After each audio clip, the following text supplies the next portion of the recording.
Smoking and alcohol. Cigarette smoking.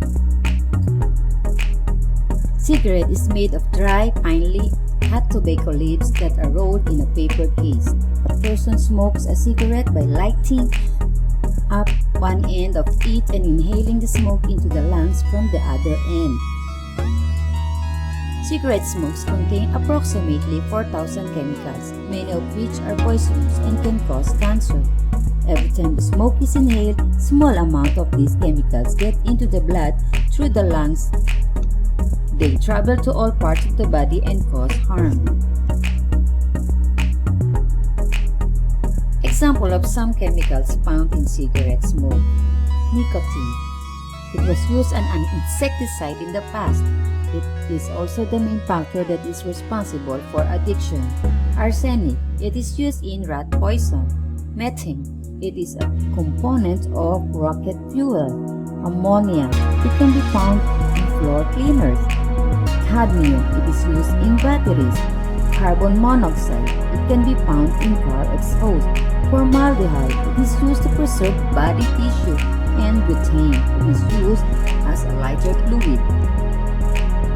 Harmful effects of cigarette smoking. Cigarette smoke can cause lung cancer.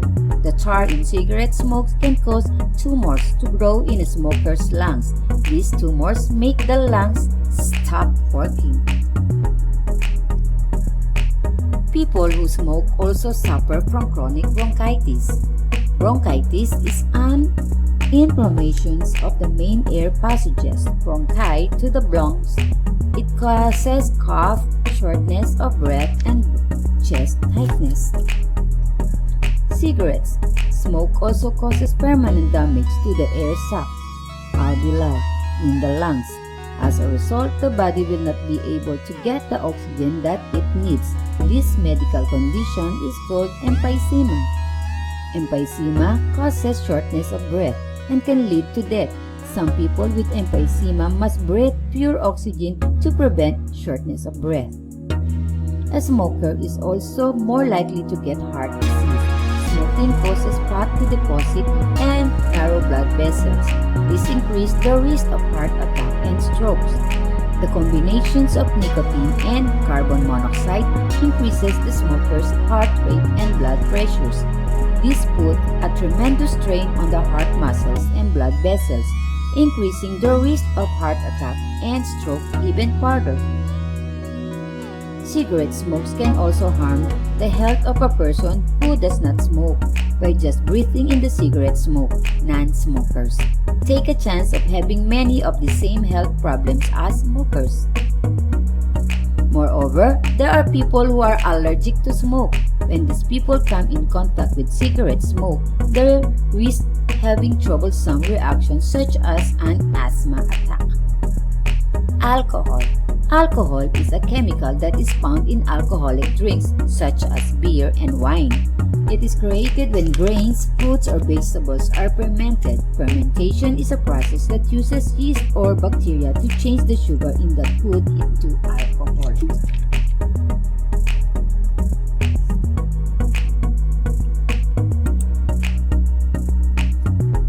When a person consumes an alcoholic drink, the alcohol passes from the stomach and the small intestine into the blood. The blood will then carry to all parts of the body.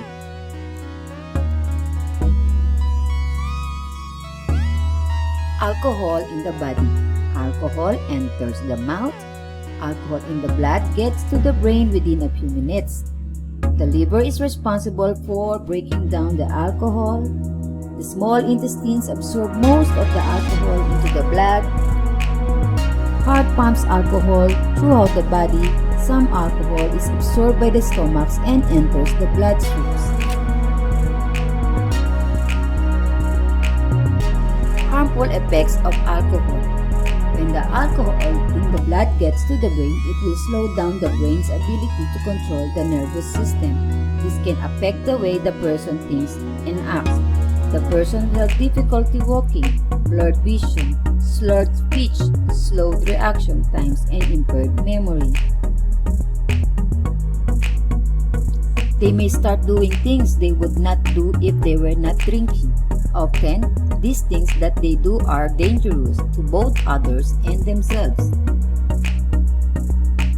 The liver is the organ that helps remove waste from the body. It is also responsible for removing alcohol in the blood. Although the liver can do this job, alcohol destroys cells in the liver. Long-term and heavy drinking will result in serious damage to the liver, cirrhosis, and even cause liver cancer. The liver can only remove a small amount of alcohol at a time. This means that the more alcohol that is drunk, the longer it will take for the liver to remove all the alcohol. Excessive consumptions of alcohol also damage our digestive system.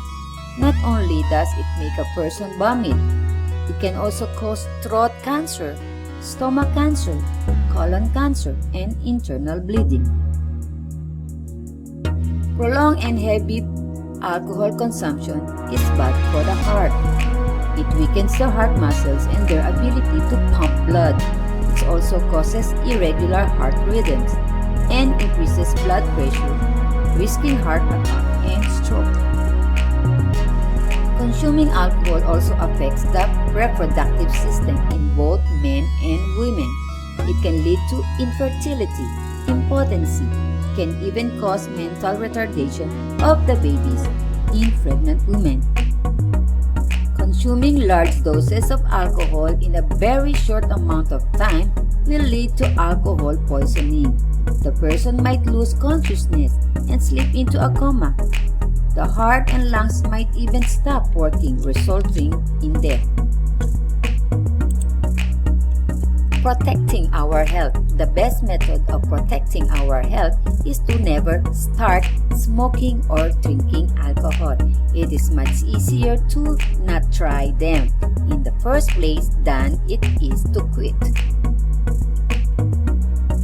The following are some steps that we can use to refuse offers to try smoking or drinking alcohol.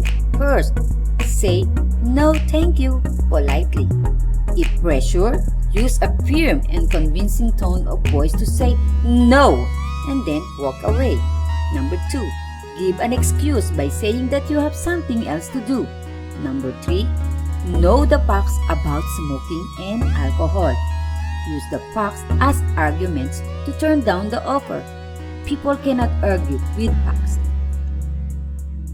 Smokers and alcoholics can also protect their health by quitting these bad habits now. It is never too late to quit.